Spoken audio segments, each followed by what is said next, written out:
क्या तुम जानते हो कि सैकड़ों टन वजन वाला हवाई जहाज आसमान में कैसे उड़ता है? ये एक हवाई जहाज है। इसे उड़ान भराने के लिए तुम इसके पंखों को खास आकार में डिजाइन करते हो। जब हवा पंखों से टकराती है तो वह ऊपर और नीचे दो हिस्सों में बंट जाती है।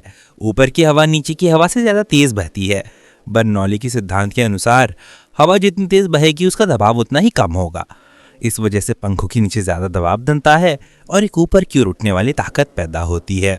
लेकिन ये ताकत अकेले इतने भारी जहाज को उड़ाने के लिए काफ़ी नहीं है। इसीलिए पंखों पर फ्लैप्स और फ्लैट्स लगाए जाते हैं जो आगे पीछे खिसक सकते हैं। इससे पंखों का क्षेत्रफल और हवा से टकराने की सतह बढ़ जाती है। अब हवाई जहाज उड़ने की शर्तें पूरी कर लेता है, लेकिन अभी भी उसे असली ताकत यानी इंजन की ज़रूरत है। तुम पंखों पर 4 जेट इंजन लगाते हो और पीछे की ओर एलिवेटर ऊपर नीचे चलने वाली पट्टियां लगाते हो। जब इंजन स्टार्ट होता है तो जहाज रनवे पर तेजी से भागना शुरू करता है। तुम एलिवेटर उठाते हो जिससे जहाज की पूंछ नीचे दबती है और आगे का हिस्सा ऊपर उठ जाता है। इस समय पंखों के स्लैट और फ्लैप्स खुल जाते हैं, इससे और ज्यादा लिफ्ट पैदा होती है। इसी ताकत के बल पर हवाई जहाज उड़ान भर लेता है और ऊंचाई पर चढ़ते हुए बादलों के ऊपर पहुंच जाता है। लेकिन सवाल है, हवाई जहाज हवा में मुड़ता कैसे है?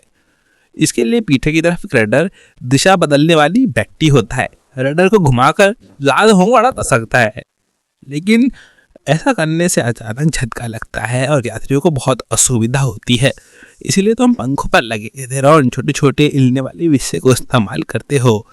जब दोनों पंख अलग अलग कोण में ढुकते हैं तो दोनों तरफ अलग अलग लिफ्ट पैदा होती है। इसे जहाज धीरे और संतुलित तरीके से मुड़ता है। रडर और एलेरोन दोनों मिलकर जहाज को स्मूथ बढ़ने में मदद करते हैं। अब जब तुम मंजिल पे पहुंचते हो तो इंजन की ताकत कम कर देते हो। जहाज धीरे धीरे नीचे आने लगता है। इस समय फ्लैप्स, स्लैश और एलिवेटर को संभाल कर गति और कोण नियंत्रित किया जाता है। फिर लैंडिंग गियर पहिए को भी जाते हैं और जहाज रनवे पर धीरे से उठना जाता है। और बधाई हो, इस वीडियो से तुमने एक बड़ा यात्री हवाई जहाज चलाना सीख लिया।